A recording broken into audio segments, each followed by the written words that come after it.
In today's episode, you will learn the 3 stages of Masters Rowing and a checklist of the skills learned in each. Feel the grip of the oar handle, smooth yet firm in your hands. Taste the salt of your own sweat and the occasional splash of water. It's all part of the journey. Welcome to another episode of Faster Masters Rowing Radio. Each week, our host, Masters rowing coach Rebecca Caro, dives deep into the world of Masters rowing. Whether you're on the water or in the gym, join us to become a faster master. Let's go rowing. Well, hello everybody. It's great to be back. And today we're talking about the stages of Masters rowing. One of the things that I find in working with masters and working with coaches is people want to know what is going to happen next for me. It's very clear when you're a beginner that this is, what is the next stage? I took the Learn to Row class. What happens next? But as you move up through the experience and the grades, and it doesn't matter if you race or not, there are a load of different things that are relevant to you. And if you want to progress, it's really helpful to know what comes next. I'm going to start with the beginners because this all kicked off with a question I got on LinkedIn from Zoe Matthews. Your beginners is about learning to row, about getting familiarity with the boathouse, the people, the fundamentals of getting in and out. It's really about being supportive, being really social, and open to all the different learning styles. Remember that some masters come and learn 2 or 3 times a week, and some only come once a week. So your progression through the stages is somewhat varied, and it's not necessarily about your ability or the sort of person you are, or that you're not an athletic type. Often with rowing, it's about frequency. How many times this month did you go rowing? And particularly when it comes to learning skill like blade work, it's really all about the practice. At the end of the podcast, I'm going to show you a checklist where you can actually see what the skill levels are for each of the 3 different stages. And if you get in touch, I'll be able to send you a copy.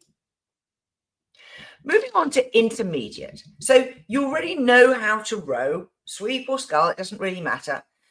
But I think that clubs and coaches often miss opportunities with the intermediate rower. If you're experienced, you can tell that these people are intermediates, they're not advanced, but they're often really keen to assist and engage with running the group, running the club, helping with the learn to row. But I think that clubs and leaders tend to have an attitude of they don't quite know what they're doing. And so the actual rower can get left behind, feeling that they're not really included in the extra parts of what it takes to run a rowing club. And of course, at an intermediate level, the things that you can challenge people to learn for themselves might be stroking. Have you ever stroked a boat? What about doing the calls in a boat? What about learning how to tow steer a coxless boat? What about trying rowing in a mixed crew or in a small boat like a double scull? So there are a lot of new horizons that can be introduced at intermediate level, and it doesn't matter that you haven't quite got everything nailed. That's the fun of the learning process. And of course, moving on to advanced, generally in clubs, the number of advanced athletes is reasonably low, partly because it takes years and years and years and lots of practice regularly to get really skilled. But what you then find is that the coaching provided by the club isn't really accommodating their needs, or there aren't enough athletes to form crews or groups to train regularly together to make it worthwhile getting an advanced athlete coach to come out with them. Now, these people need specific training, particularly if they are racing. You need to have a training program that builds you up to a peak performance at the key regattas that you've got during the year. And you need someone who understands periodization, who understands the skills that you have to have under your belt in order to do a race. And those range from being able to do a racing start, being able to row at a consistent rate and pressure at a high stroke rate, being able to do pushes, being able to understand how to read a race and what's happening in the lane next to you and how to respond to it, being able to do a sprint finish. So those are the basic things in racing. And of course, for long distance racing, the needs are a little different. They may include steering. They may include tactics with regards to overtaking. They may include things like varying your race rate and pace through a long distance race. So there's quite a lot more nuance there that the advanced athlete needs to learn and to be coached how to deliver. Let's take a little look at the full list of checklists here that I think represent the major stages. So what you're seeing on screen now are the beginner skills. So understand that this is a summary checklist. I have a much more detailed one, which you can get a hold of if you join our coach mastermind. It has basically a one-page detail for beginner, intermediate, and advanced, which you can then customize to suit your waterway. So for example, in the beginner skills here, it says, can safely lift a boat off the rack and carry it to the water. So then you might include detail about dock launching, beach launching, the position of the boat, what happens if the tide is going in a different direction, things like that. The sort of rowing skills that we expect beginners to be able to do, how to steer left and right, the fact that they can follow your traffic navigation pattern, they can do an emergency stop, they can turn on the spot 360 degrees in both directions, and that they can actually back the boat quite effectively. Moving on to your intermediate skills, here we get into a bit more detail of technique. Can you row or scull with your oars feathered, not touching the water on the recovery? Can you do pause drills? Could you stroke? Can you follow someone? So can you be a 3 or a 2 or, in an 8? That you've rowed small and big boats, that you can row consistently.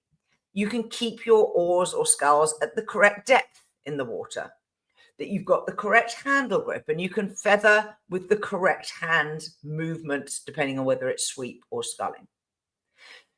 The fact that you can de-rig a boat and re-rig a boat. So it's a bit of stuff in rigging, a bit of stuff loading trailers, tying on boats, the fact that you can adjust the gearing on oars. And then introducing coaching and leadership. You can suggest crew lineups and explain why you've selected each person in each seat. You can diagnose simple faults and suggest a drill that could be used to help improve them. You can watch a rowing video and you can see technique errors and explain what you are seeing, and that you are confident teaching a learn to row class. Moving on to the advanced skills, we then layer on top of those two previous things, safety. You can make weather and wind checks and make good judgments about the skill of the crew and their competency in the weather today. You can launch in rough water. You can land a single onto a dock without having to be pulled in from the bank. You can row square blades at firm pressure and ratings up to, say, stroke rate 30. You can do the pick drill from the catch at square blades in a single scull. You can square well before the catch. You can row at a given stroke rate without needing an electronic meter to tell you what your stroke rate is. You, in rigging, can use a pitch gauge. You know what to adjust in oar length and inboard to suit different boat types, perhaps different types of athlete experience, and you know how to measure the span or spread on boats. Under coaching and leadership, you can draw up a trailer loading diagram, and you're confident coaching others from inside the boat, which I call peer-to-peer coaching.